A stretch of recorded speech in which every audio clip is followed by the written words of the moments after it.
Startup, make it happen. Halo dan selamat pagi Startup People. Kembali lagi bersama dengan Putri Maharani tentunya di Startup Clinic RBTV yang bisa teman-teman saksikan setiap hari Rabu pukul 9 hingga 9.30 pagi.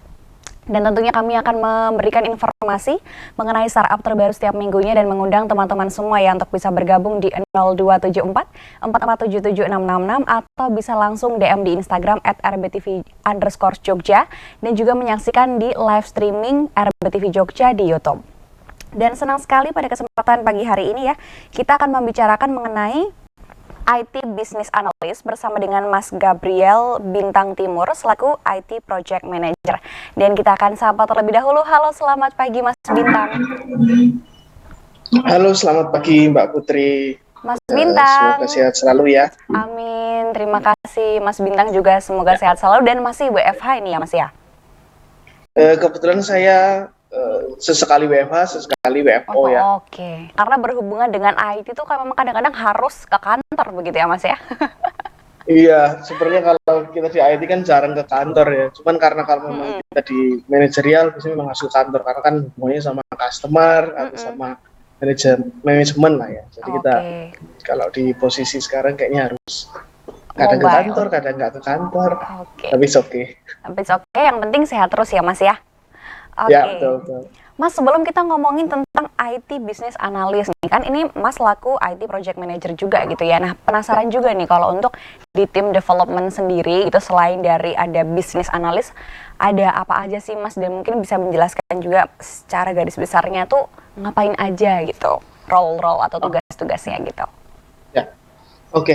Jadi kalau kita mau membangun sebuah aplikasi, sebuah project gitu ya, sebuah sistem, biasanya kita melibatkan beberapa rekan di role lain.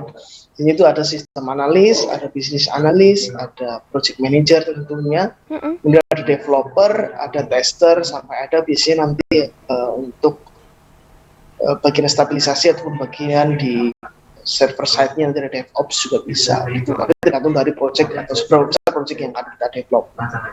Gitu sih Mbak. Oke, nah kalau untuk IT Business Analyst sendiri nih Mas yang akan kita bahas lebih dalam ya. Ini sebenarnya tuh apa sih gitu? Oke. Jadi kalau Business Analyst ini bisa dibilang sebagai wajah pertamanya sebuah development team gitu ya. Karena kita sebagai Business Analyst adalah orang yang pertama kali ketemu dengan klien, ketemu dengan user untuk menggali apa sih sebenarnya yang dibutuhkan sama seorang user atau sebuah perusahaan. Jadi kita akan mentransformasikan apa yang mereka butuhkan ke dalam bahasa teknis nantinya. Kemudian akan kita lakukan development sesuai dengan apa yang dibutuhkan sama customer atau sama kliennya kita ya. Oke. Nah kalau misalnya tadi juga dikatakan kan berarti memang harus langsung bertemu dengan klien, harus bisa menganalisis juga begitu ya. Nah untuk role-nya sendiri dari IT Business Analyst ini tuh seperti apa Mas? Apakah nanti setelah melihat ini yang dibutuhkan, nah kemudian apa nih yang akan dilakukan seperti itu untuk job desk-nya?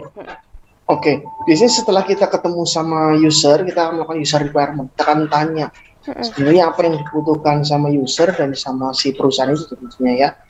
Setelah itu akan kita lakukan analisa sebagai mestinya kita analisa, kita akan mencari nih apa yang dibutuhkan sama user, kemudian apa yang possible kita transformasi ke dalam sebuah bentuk teknologi yang baru gitu atau sebuah bentuk proses bisnis yang baru yang sudah diimplementasikan atau akan diimplementasikan nanti ke dalam sebuah sistem ataupun aplikasi gitu ya. Jadi lebih kayak nanti kita akan menjembatani nih apa kesenjangan antara teknologi yang ada sekarang dan bisnis yang ada di sebuah perusahaan. Setelah itu nanti kita akan membuat sebuah dokumentasi biasanya berupa business requirement dokumen yang nanti akan kita serahkan ke sistem analis. Sistem analis yang akan mengolah sebagai sebuah functional specification dokumen yang baru nanti dari situ teman-teman developer akan mulai melakukan coding kalau istilahnya seperti ya, akan implementasi, akan melakukan coding gitu Mbak. Oke, berarti memang semuanya saling berkaitan begitu ya Mas ya untuk melakukan proses bisnis ini tadi ya. Nah kalau untuk outputnya sendiri nanti bakalan seperti apa nih Mas Bintang? Oke. Kalau untuk outputnya, kalau di bisnis analis kita nanti akan mengeluarkan sebuah dokumen namanya dokumen bisnis requirement dokumen. Nah, Itu memuat apa sih kebutuhan semua user gitu kan, mulai dari kebutuhan yang fungsional maupun yang non fungsional gitu. Dan nanti biasanya kita juga akan bekerja sama dengan UI UX tentunya untuk mendesain nih seperti apa sih tampilan yang cocok buat si customer, buat user, dan gimana tampilan yang nyaman digunakan oleh user tersebut berdasarkan apa yang sudah kita gali di awal gitu. Nanti akan hasilnya mockup bisa, kemudian prototype juga bisa, sama dokumentasi yang paling jelas ya. oke. Kalau untuk bidang industrinya sendiri ini bisa untuk bisnis IT bisnis analis ini untuk bisa kemana aja nih Mas di bidang industrinya? Apakah hanya untuk yang kemungkinan nih berhubungan sama startup aja, atau mungkin bisa nih perusahaan-perusahaan yang memang tadinya tuh melakukan semuanya tuh konven dari pendataan dan lain sebagainya itu semuanya manual gitu ya? Apakah juga bisa nanti ini bisa diproses menjadi bisnis analis gitu? Ya, mungkin agak putus-putus. Mungkin kalau saya tangkap sedikit, Oke. bagaimana sih seorang bisnis analis bisa nempel lah ya di sebuah perusahaan atau di bidang-bidang tertentu. Iya. Itu sebenarnya kalau kita bisnis analis itu bisa karena tugasnya menganalisa proses bisnis ya, dan tentunya akan ditransformasikan ke dalam bentuk digital. Kita bisa masuk di semua bidang gitu, mau di bidang misalkan HR gitu, tentang human resource, Yes. kita bisa masuk di sana, kemudian bisa membantu untuk menganalisa proses bisnis apa yang manual, kemudian apa yang bisa kita digitalisasikan. Contoh sederhananya misalkan kalau sebuah perusahaan tadinya kita mau bikin cuti, mau bikin lembur, itu harus pakai form manual ya, form manual. Terus misalkan mau cuti harus bilang sama bosnya jauh-jauh hari. Nah kalau kita di sana kita bisa menganjurkan bagaimana kalau cuti ini dibuat online, kemudian overtime nanti dibuat online, sehingga semuanya bisa terdigitalisasi dengan baik gitu. Itu misalnya kita di contohnya di bidang HR ya. Oke. Dan misalkan nanti ada contoh lain di bidang yang lain, tentunya nanti akan berbeda juga ya kasusnya gitu. Oke. Nah, kalau biasanya nih Mas, yang sering Mas Bintang temui gitu, biasanya klien ini tuh bagi apa istilahnya kayak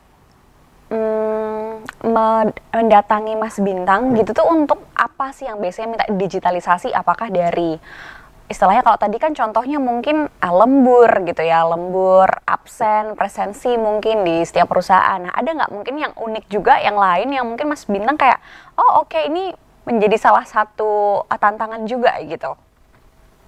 Iya, yang paling agak sulit menurut saya karena ini tentang perjanjian kerja. Biasanya kalau di sebuah bank itu ada perjanjian kerja dengan beberapa customer dari bank ya. Oke.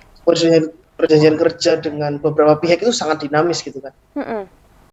Sedangkan kalau kita di IT biasanya bisa kita digitalisasi adalah proses-proses yang kayaknya udah ada flow-nya, udah pakemnya begini nih, tapi masih manual, bisa kita buat digital gitu kan. Tapi kalau perjanjian kerja atau perjanjian kredit itu kan salah satu yang dinamis, tergantung dari orangnya, tergantung dari besarannya kredit gitu kan. Oh banyak lah, aspeknya banyak, dan itu sangat-sangat dinamis gitu. Oke, Itu jadi yang salah menjadi satu. tantangan buat saya, gimana sih kita mendigitalkan proses itu gitu. Nah itu yang Oke. paling agak berat ya. Oke Mas, nanti Putri masih pengen nanyain lagi nih, masih pengen tahu juga nih kalau untuk cara menganalisa bisnis prosesnya seperti apa, tapi kita tahan dulu ya. Nanti kita akan kembali lagi tentunya, tetap bersama kami hanya di Startup Clinic RBTV.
Talkationer, selamat datang di Talkation. Talk Education for Action.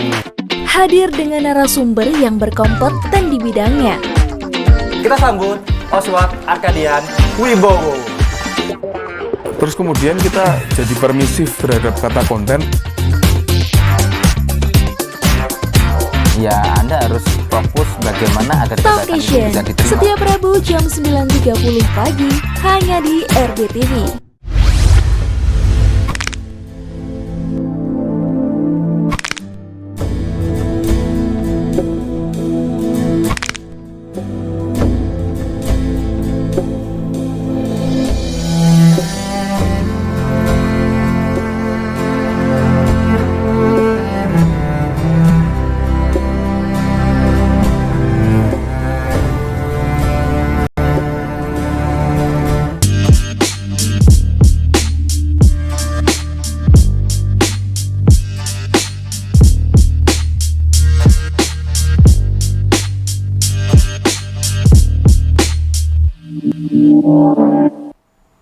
Oke, Startup People masih bersama kami tentunya di Startup Clinic RBTV, masih membahas mengenai IT Business Analyst ya, bersama dengan Mas Bintang selaku IT Project Manager.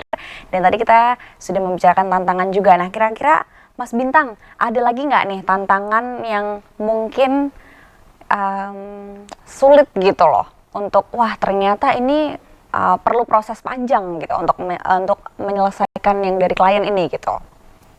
Ya, biasanya kalau kita masuk di sebuah perusahaan, gitu kan, kita diminta untuk mendigitalisasi proses yang baru, gitu, supaya menghilangkan celah-celah masalah di dalam sebuah proses bisnis, gitu kan. Tentunya kita akan mengurai banyak sekali bagian di sana, mengurai banyak sekali masalah, dan itu menjadi salah satu yang agak sulit karena biasanya user tidak terlalu terbuka dengan kita ya. Orang-orang tidak terlalu terbuka karena nanti akan kelihatan nih, oh ternyata di departemen saya masalahnya adalah ini loh. Nah, kan kadang ada beberapa orang yang nggak mau nih masalahnya kelihatan. Jadi dia nggak terlalu terbuka. Tapi nanti setelah jadi, tetap ada betul masalahnya. Jadi kita sebagai analis yang akan jadi, istilahnya akan jadi ditanyain ya, kenapa ini masalah masih ada gitu kan. Padahal ya, sebenarnya masalahnya dari usernya tidak mau terlalu terbuka gitu. Terus ada lagi masalah lain itu misalkan karena kita akan berusaha mendigitalisasi sebuah proses yang baru gitu kan, tentunya kita akan memotong beberapa proses bisnis apabila diperlukan gitu kan, untuk mencapai proses bisnis yang lebih baik, yang lebih efisien ya. Itu biasanya kita akan memotong beberapa proses bisnis.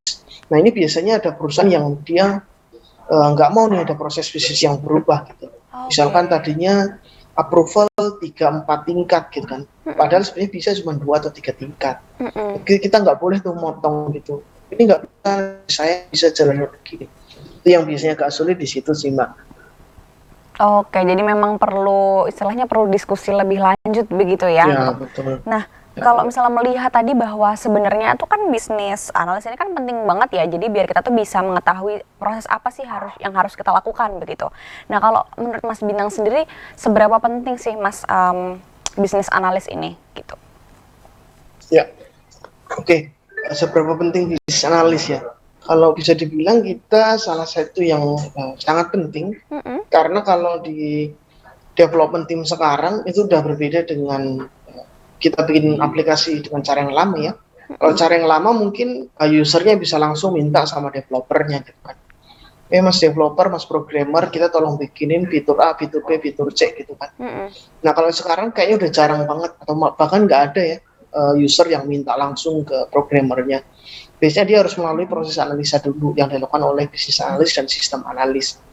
Nah segitu pentingnya kita sampai sebenarnya kita kayak menjembatani juga nih antara user dengan programmernya kita. Karena kadang ada beberapa pernyataan dari user yang tidak dipahami oleh programmer ya, karena kan kalau programmer bahasanya biasanya lebih teknis. Betul. Kemudian kalau untuk di user bahasanya sangat awam gitu kan. Misalkan kalau usernya bilang nanti tolong dong munculin ada menu pop up gitu kan. Nah kalau kita bilang sama developernya langsung ke menu pop up mungkin mereka agak bingung maksudnya pop-up yang seperti apa gitu kan, karena kan Iya. ada banyak jenisnya. Nah itu biasanya kita sebagai analis akan terjemahkan lah, oh ini maksudnya Bapak A ini begini loh. Makanya kita merasa seorang bisnis analis ya, atau analis secara keseluruhan itu sangat penting di sebuah development team ya Mbak ya. Oke, jadi bisa dibilang sebagai perantara juga ya antara user dengan programmer gitu. Jadi biar bisa bahasanya tuh nyambung begitu ya Mas ya. Iya betul-betul. Oke, kalau untuk proses dari bisnisnya sendiri nih, untuk proses bisnisnya sendiri nih katakanlah dari user kemudian ke bisnis analis gitu ya, kemudian nanti akan dikerjakan juga gitu. Prosesnya berapa lama nih Mas biasanya kira-kira memakan waktu? Bang gimana? Oke, jadi biasanya kan kalau misalnya dari user gitu, katakanlah misalnya saya di perusahaan A, kemudian akhirnya ada permasalahan nih yang harus pengen digitalisasi begitu kan. Kemudian kan saya ngobrol nih sama Mas Bintang ya, selaku project manager juga gitu kan, mengenai bisnis alisnya seperti apa gitu ya. Nah ini proses waktunya berapa lama nih Mas kira-kira yang dibutuhkan begitu? Oke, kalau untuk proses komunikasinya itu sebenarnya sih cepat Mbak. Kalau proses komunikasinya dari user sampai ke developer. Cuman kalau misalnya proses development aplikasi secara keseluruhan itu tergantung sendiri dari seberapa besar sih proses dari sebuah perusahaan yang akan kita digitalisasi atau akan kita buatkan aplikasinya misalkan. Oke, itu tergantung juga skupnya. Kalau misalkan seperti tadi dibilang, misalnya kita mau digitalisasi proses submit cuti gitu ya.